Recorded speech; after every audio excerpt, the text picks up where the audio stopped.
A short flight from Las Vegas, deep in the Nevada desert, lies Area 51, the CIA's secret. A giant clandestine base that remained unacknowledged and disavowed by the US government for almost 60 years. But in August of 2013, the CIA finally admits this place is real. And today, Richard Coe, a former US Air Force pilot, is heading straight toward it. They just picked us up back on radar. They lost us for a little while because of the terrain.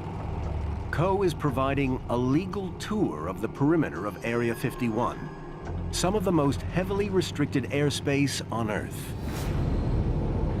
And he's being tracked by the Air Force.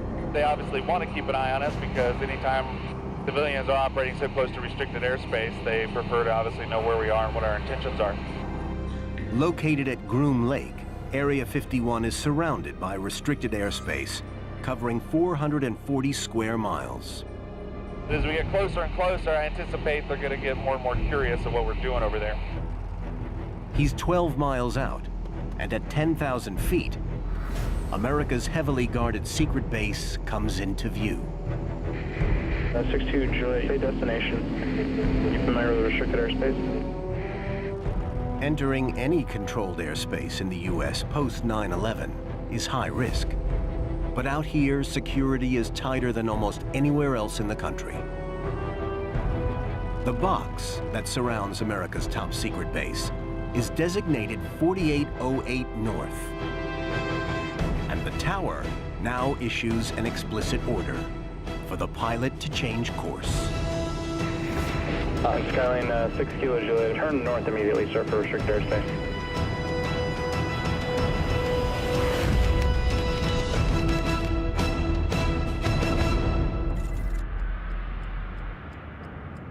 But it's not just the airspace around Area 51 that's heavily guarded. Aerospace historian Peter Merlin has been researching Area 51 for the last 30 years. Not just anyone can get into Area 51. It's surrounded by harsh desert, but also restricted military land. There is no fence. There are just orange posts marking the border, and they're hard to see. Area 51 is obscured from the road by mountains and is protected by a security cordon radiating at least 10 miles from the hidden base. Even on public land, activity here is monitored by the military. Any vehicles driving down the Groom Lake Road are detected by magnetic sensors. Each one sends an electronic signal to the guardhouse, alerting them so that they know where you're coming from and how fast you're making progress down the road. 13 miles past this point is one of these security outposts. So this is the boundary of Area 51. We've got security guards watching us from the hilltop. Warning signs telling us not to go any further. There are orange posts that mark the boundary itself. No fences, no gates, and cameras watching us from the hilltops. We don't want to cross this line. If we do, we'll be arrested. But according to one former Area 51 security guard, trespassers in the past faced a worse outcome. If they demonstrate they were going to try to penetrate, you know, they gave me the all clear to waste them.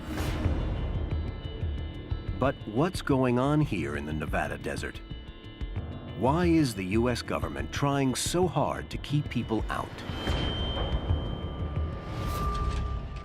Finally, the truth has emerged in declassified documents just published in August 2013.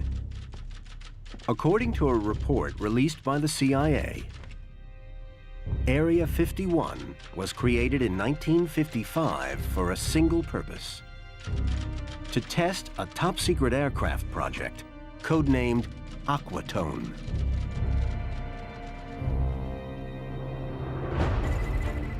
Aquatone is the Cold War code name for the U-2, an aircraft built to spy over the Soviet Union at a time when Soviet Premier Nikita Khrushchev publicly boasts about his country's nuclear capability. They were bragging about their missiles, they were bragging about their bombers, they were bragging about this and that. That got our government's attention. In the 1950s, U.S. reconnaissance aircraft are vulnerable to Soviet fighters and surface-to-air missiles. Flying spy missions behind enemy lines in conventional aircraft is too risky.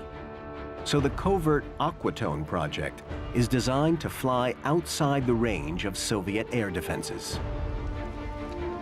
Capable of flying at 70,000 feet, 13 miles above the Earth, the U-2 has a range of 3,000 miles, more than enough to operate behind enemy lines. I did not know the name of the aircraft, what it looked like, but I knew one thing about it, it's a high flyer. Tony Bavacqua joins the secret venture in 1957 as a pilot. Well, in this locker is a lifesaver that we wore in the U-2, called a partial pressure suit. Partial pressure suit kept you alive. If you lost pressurization, these outside hoses blow up and squeeze these even tighter, and that's what prevents the blood from boiling. In addition to life support systems, the CIA's spy plane carries 700 pounds of the latest photo imaging equipment. With this technology, the U.S. can, in theory, get its eyes inside the Soviet Union undetected. But to test the new reconnaissance jet, the CIA, working with the U.S. Air Force, needs a remote location. Groom Lake was selected because it was in a very sparsely populated area of Nevada. It looks very much like what you see behind us. It's a flat, featureless plain of hard-packed clay. It can support the weight of any aircraft, so it's a perfect natural landing field. In 1955, construction of America's secret base begins. The airfield that emerged from the primordial lake bed began with a 5,000-foot-long runway. Then they needed hangars, so 3 hangars were built, along with a few warehouses, administration buildings, a chow hall, and rudimentary accommodations for the workers, consisting of essentially a trailer park.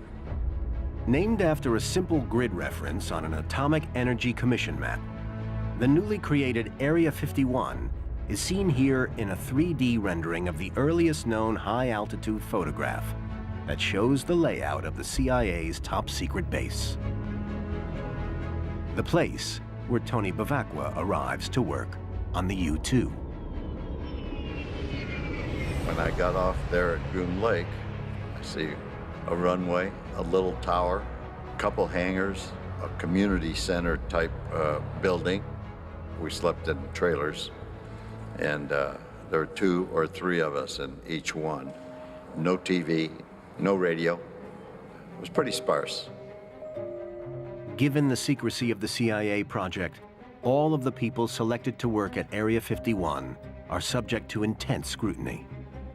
Security there was absolutely very tight, very tight.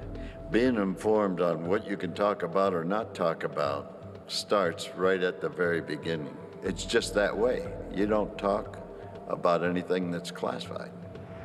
To ensure secrecy and to protect the real purpose of the U-2 spy plane, the CIA creates a cover story. It announces that the high-flying U-2 is going to be flown out of a place called Watertown Strip, Nevada, on weather observation missions. But in the late 1950s, CIA documents confirm that U-2 operations at Area 51 are disrupted by another top-secret government program.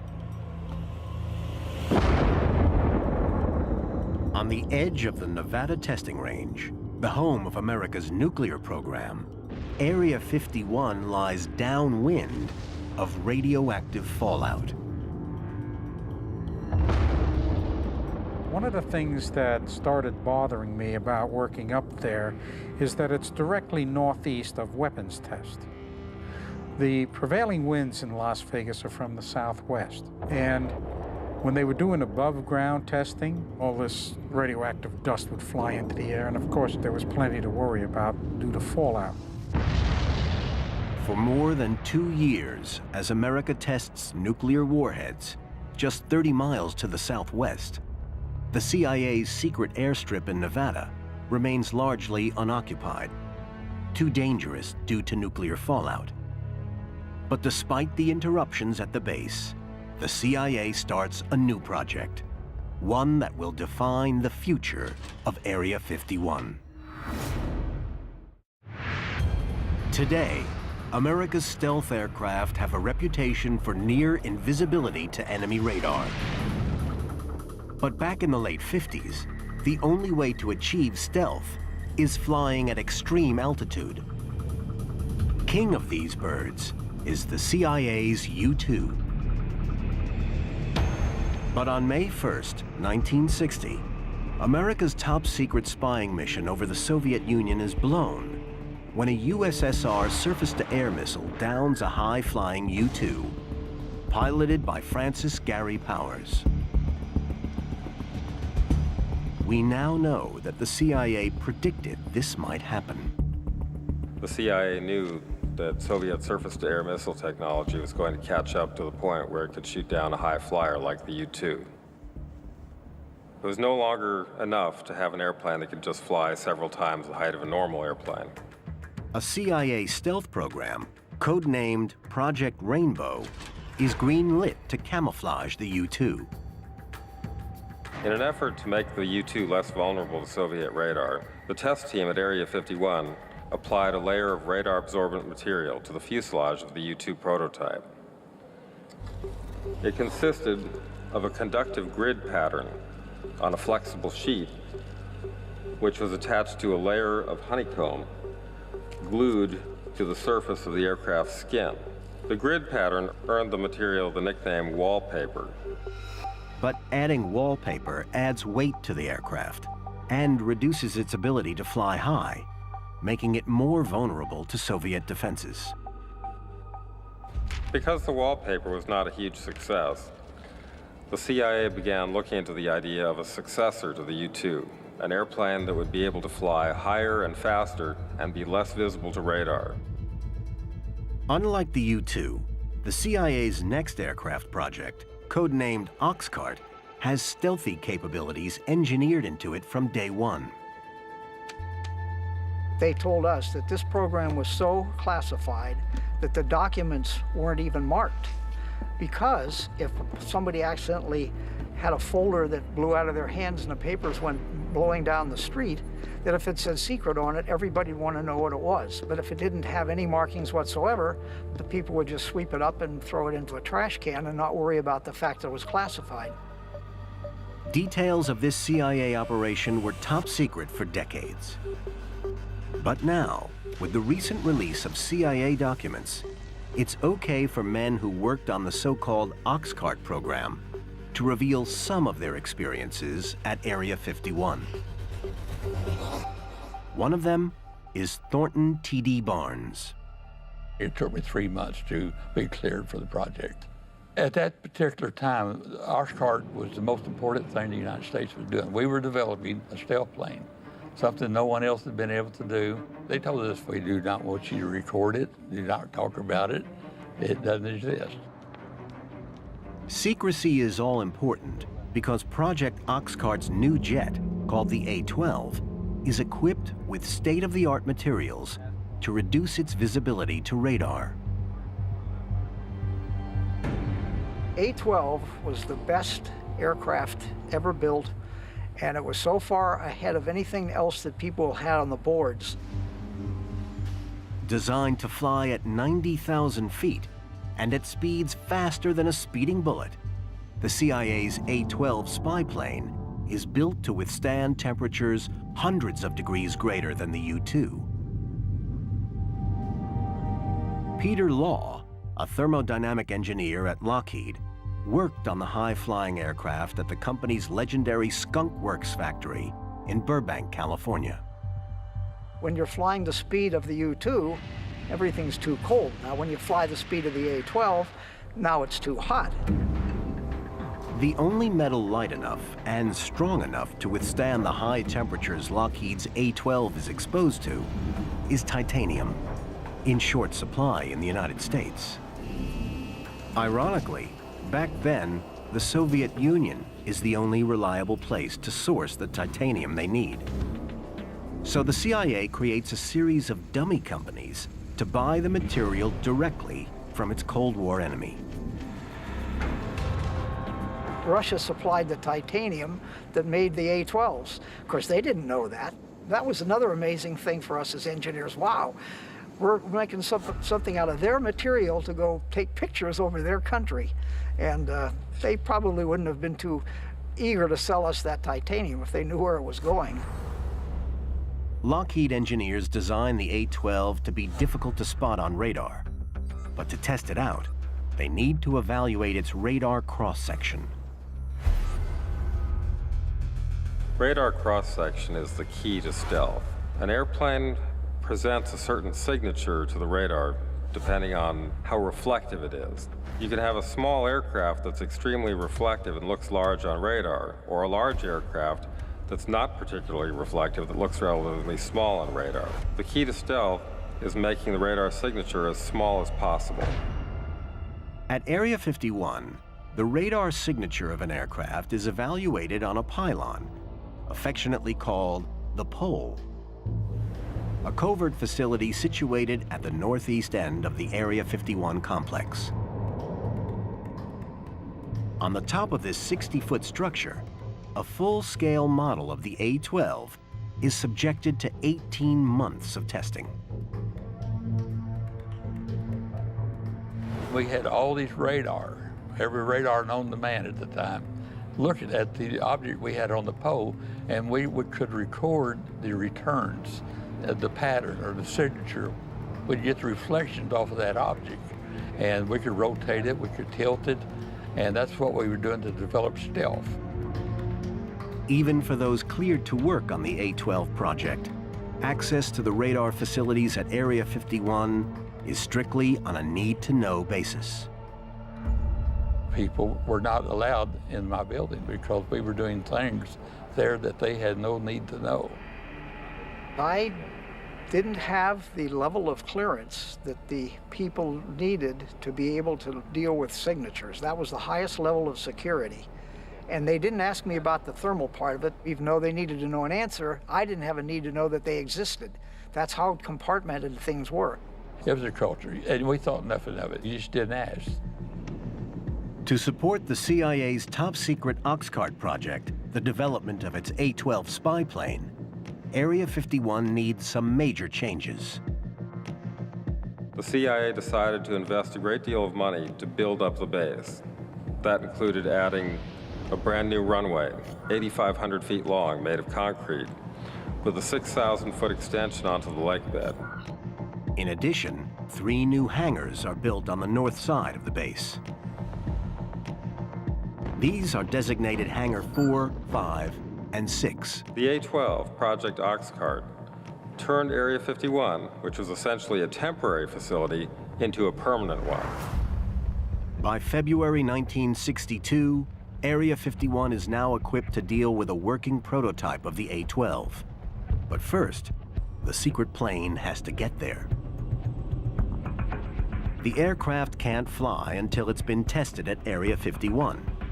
So Lockheed and the CIA have to figure out how to move it over 300 miles from the factory in Burbank, California, to Area 51 in Nevada. And they have to keep it a secret. They put it in what they call a box, 105 feet long and 35 feet wide, and they had the aircraft inside of it. Area 51 security guard Tom Stanks joins the convoy of California Highway Patrol and CIA operatives who accompany the aircraft. As these remarkable photographs show, widening the road, cutting down trees, and removing signposts so the enormous truck can pass. We always parked in an area that was remote on the sides of the roads. The times that we stopped overnight is when the questions would be asked. I know one time we had 2 children on bikes, and they said, "What do you got in that thing?" I said, "Flying saucer." They said, "Yeah." I said, "Yeah, that's right, flying saucer." And I don't believe you. I said, "Well, maybe it's not." In total, 18 convoys are needed to deliver the CIA's A-12s to the test site. Tom Stanks is no longer cleared for access to Area 51. So today, this is as far as he can take us. Well, here we are. We made it 3 days from Burbank, California to here. This is where the Nevada test site is, and not too far down the road is where the Nevada Highway Patrol leaves us. The Mercury Patrol catches us, and they take us to the Area 51 test site. 60 years ago, 57 miles down this road, the CIA's top secret aircraft arrives at Area 51. And so begins a new chapter in the development of stealth. By early 1960, America is playing technological catch-up with its archenemy, the Soviet Union. Intelligence gathering is the new battleground of the Cold War. And over 50 years later, documents now reveal that the Central Intelligence Agency at Area 51 goes to extreme lengths to keep its A-12 airplane project, codenamed Oxcart, under wraps. In 1962, Las Vegas resident Tom Stanks works as a security guard at the test site. His job, to make sure that only those with the right credentials get access to the base. They had the planes coming in the morning and leaving in the afternoon. And just like any airport or airline, everyone had a badge. They took the badge away from you, so it couldn't be tampered with. And when you came back the next day, they would match the badge to your face. I remember guards being very fussy about taking it away from you before you left, giving it back to you, comparing it every time. Jules Cabot is just 22 when he is recruited to work at Area 51. Like everyone employed to work on special projects at the base, he needs to be cleared for access, a process that takes months to complete. Because they didn't have much in the way of computers back then, they had to do it the old-fashioned way with legwork. So I remember neighbors, friends saying they were visited by the FBI or some other agency to see whether or not I was a foreign agent. The need for this intense security is driven by one factor. Declassified documents released by the CIA show that in the early 1960s, Area 51 is focused on getting its A-12 stealth plane project, codenamed Oxcart, out of development and into operation. A project so sensitive that even the aircraft have code names. We didn't call the planes planes. We called them articles. That was the terminology that we used for them. Each had a different article number. The first one was Article 121. We had Article 127, 131, different article numbers. At every level, the A-12 program is protected by acronyms and misinformation. Even the identity of the A-12 pilots. They had pseudo names entirely. They did not use their real names. The CIA got the names off the gravestones in Europe and assigned them to the pilots. But Oxcart's need-to-know security means even the drivers, as the pilots are called, are not cleared to know everything. The pilot did not even know what his mission was. All he knew is at a certain point along this flight, he just flip this switch, make this turn to this angle, go so long, turn here, come home, and not say anything about it. These precautions are necessary By the 1960s, the Soviet Union has leapfrogged the U.S. in the Cold War battle for military espionage. In 1957, the Soviet Union launches Sputnik 1, becoming the first nation on Earth to put a man-made object in space. Until 2 days ago, that sound had never been heard on this Earth. Suddenly, it has become as much a part of 20th century life as the whir of your vacuum cleaner. The world's first artificial satellite is an aluminum sphere about the size of a beach ball. Inside, a battery pack and basic radio sends out a repeating pulse. But although it doesn't actually do very much, it catches the world's attention and America off guard. When Sputnik launched, we heard that little satellite going over, beep, beep, beep, beep. We realized we've got a problem. They're ahead of us. We didn't know how far ahead. In the years that follow, the Soviets launch more and more sophisticated satellites, many of them flying over the United States, and worryingly for those on the Oxcart program, photographing Area 51. We had the A-12 prototype on the bow for 18 months. But every time a satellite would come over, we knew that morning what time it would be coming over the horizon. Our intelligence was that good. And we would have to take it off the pole and run it into a building until the satellite passed. But even these precautions have their limitations. Ironically, we learned many, many years later that they had gotten the shape of the A-12 from the shadow because the ground was cooler underneath it. And we'd moved the plane, it was gone, but they could tell that it had been sitting there because of the difference in the heat. By the late 1960s, Soviet satellites aren't the only things adding new impetus to technology development at Area 51.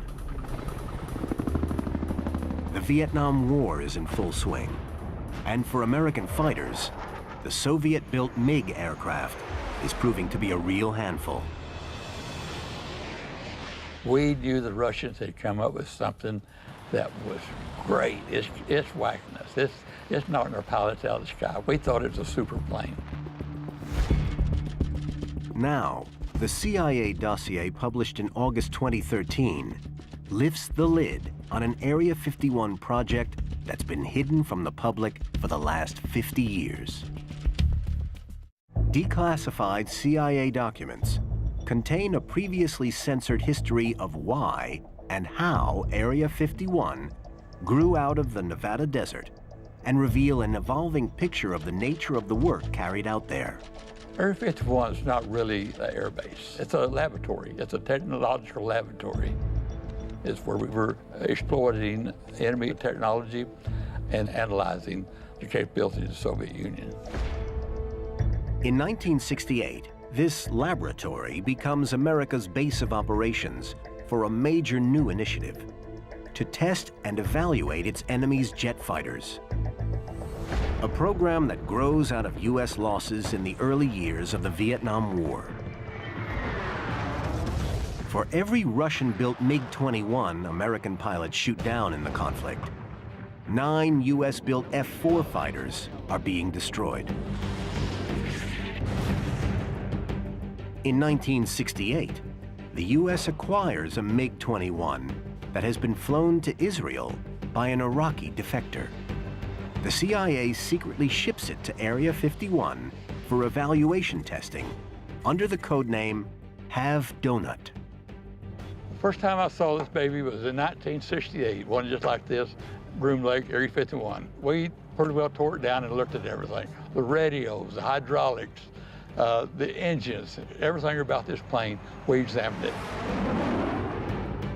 The results of the MiG-21 evaluation at Area 51 are clear. It isn't the aircraft that's the problem. We realized it wasn't necessarily the planes, it was our people did not know how to fight. Simple as that. Now, Area 51 becomes the birthplace of a new top-secret initiative, training American fighter pilots how to defeat Soviet MiGs in a dogfight. We realized that there were 10 missions in the war zone for a pilot to become experienced enough that he might survive the war. So we decided, with what we learned at Area 51, let's give these pilots those 10 missions in Nevada before we send them to the war zone. To support this new program, Area 51 undergoes a new construction phase. For the third time in its short life, more facilities are added. 5 more hangars are constructed at the south end of the test site.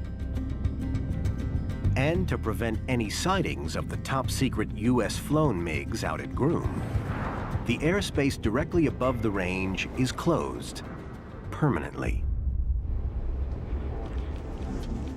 But despite extensive measures to ensure the secrecy of the MiG training and combat operations at Area 51, its cover is almost blown in 1974, when Skylab astronauts unwittingly photographed the base from space.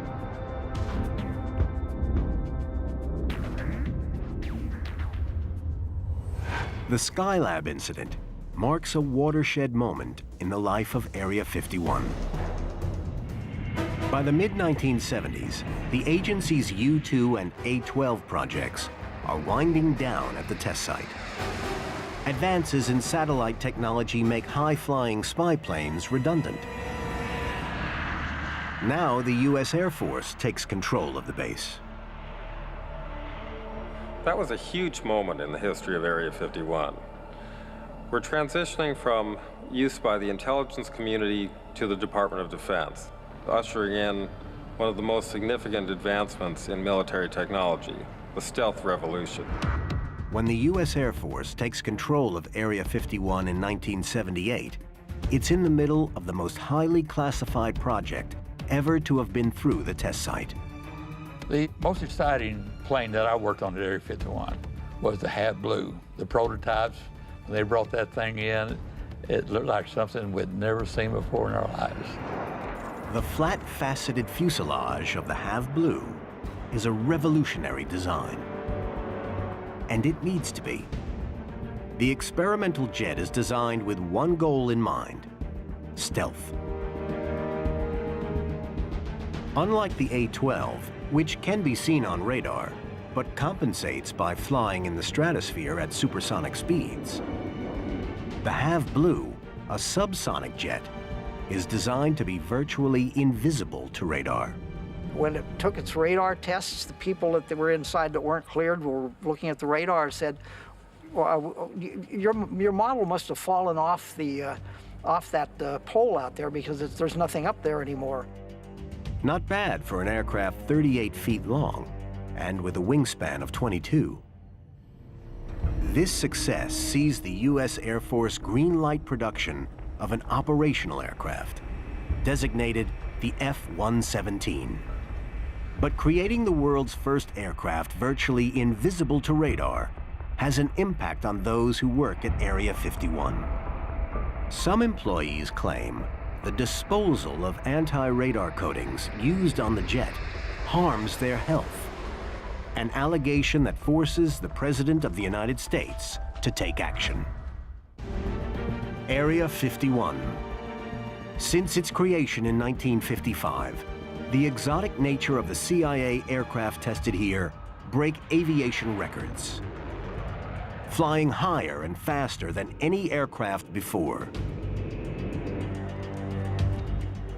During the Cold War, these clandestine jets, flying from the secretive base, fuel a raft of UFO sightings, firing the imagination of Americans already steeped in 50s UFO culture. The recent sightings are in no way connected with any secret development by any agency of the United States. But denials that Area 51 is at the heart of a UFO conspiracy fuels speculation. And in the 1980s, it reaches fever pitch with the extraordinary claims of this man. Hi, I'm Bob Lazar. During late 1988 and early 89, I worked on the propulsion systems of extraterrestrial vehicles for the United States government. Lazar's claims about Area 51 makes the base one of the most talked about locations in the world. But the unwanted attention can't come at a worse time for the U.S. Air Force. Area 51 is right at the heart of its most highly classified project yet: stealth. The level of secrecy surrounding stealth is considered to be comparable to or exceeding that of the Manhattan Project, development of the atomic bomb. Stealth was absolutely vital to the future of military technology. The creation of what becomes the F-117 stealth bomber takes Area 51 into a new era of stealth technology. In particular, the development of radar-absorbing materials, or RAM. The concept of RAM is not classified, but its composition was one of the hottest secrets at all of the era. To this day, the Defense Department considers RAM to be top secret. Radar-absorbing material, as the name suggests, is a class of materials used to disguise a vehicle or structure from radar. Experts surmise that the F-117's RAM is made up of sheets about the thickness of linoleum and a paint containing tiny spheres coated with iron ferrite, which vibrate when hit by radar waves. The exact makeup of this radar-absorbent material is still top secret, but according to this man, RAM is the reason he's dying.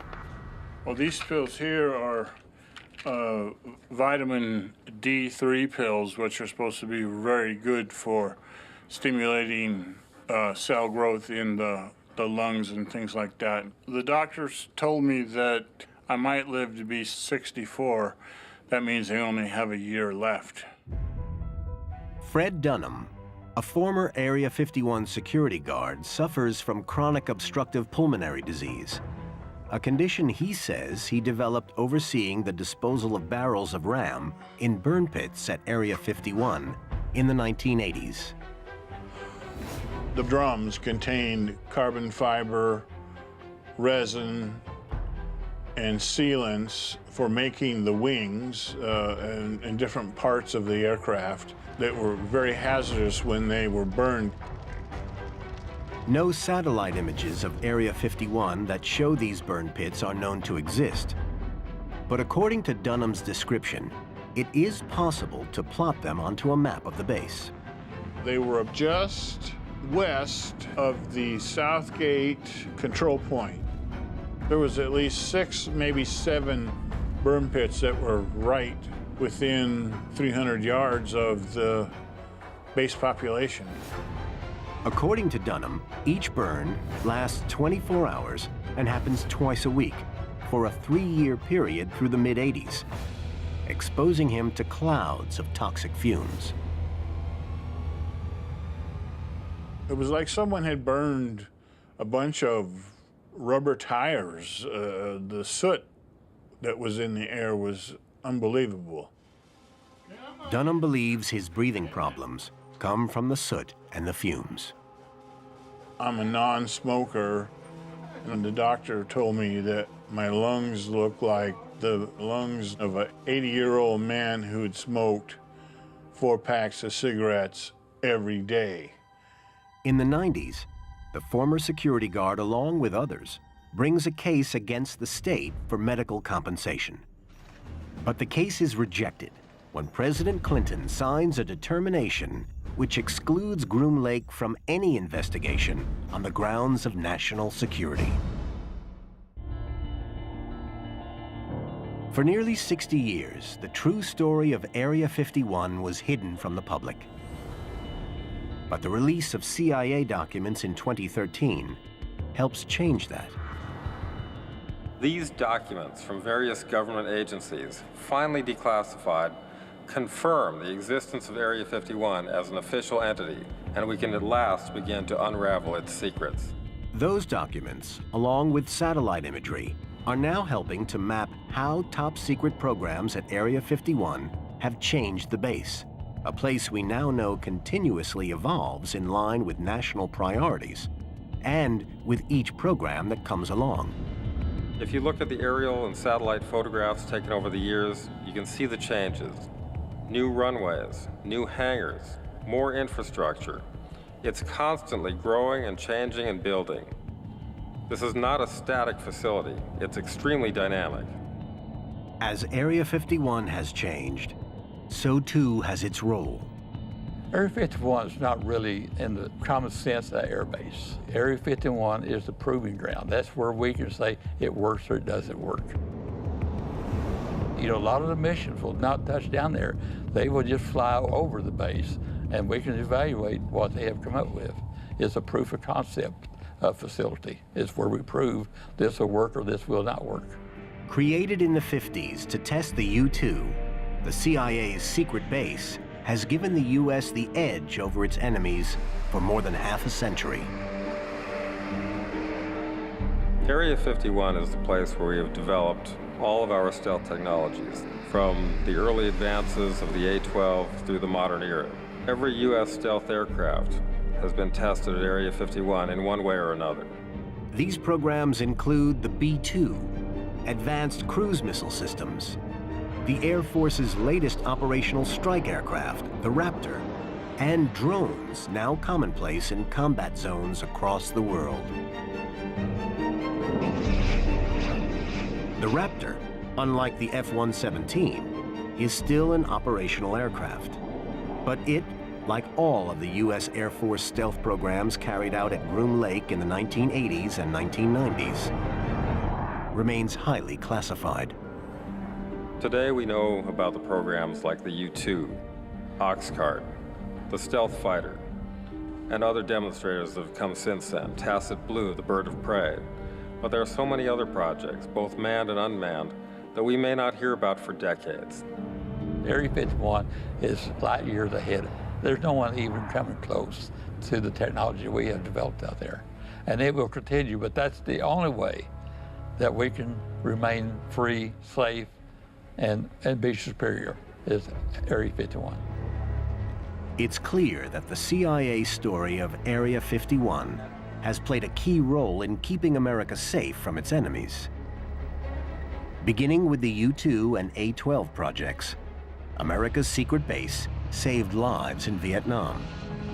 The have-do-nothing program completely turned around the kill ratio in Vietnam. From 9 to 1 against us, we'd lost over 8,000 helicopters alone, knocked down by the MiGs. And we completely turned that around to the point today we hadn't lost a plane to air-to-air combat in several wars, not years, but wars. And it's a trend that continues with the F-117, an aircraft that fought successfully in not one, but 2 wars in Iraq, with no losses. When you start off with an experimental program, you have to cross your fingers that everybody knows what they're doing and that it's going to work out right. And of course, we were amazed that it could do so well with bullets flying through the air and missiles and everything coming up. And we were all wondering, oh my God, how can anything survive all that stuff in the air? Now, nearly 60 years after its creation, Area 51 is still at the forefront of military technology development. We may not know what projects are being developed there, but for those who have played a part in its story, the need for these secret projects is still as great as ever.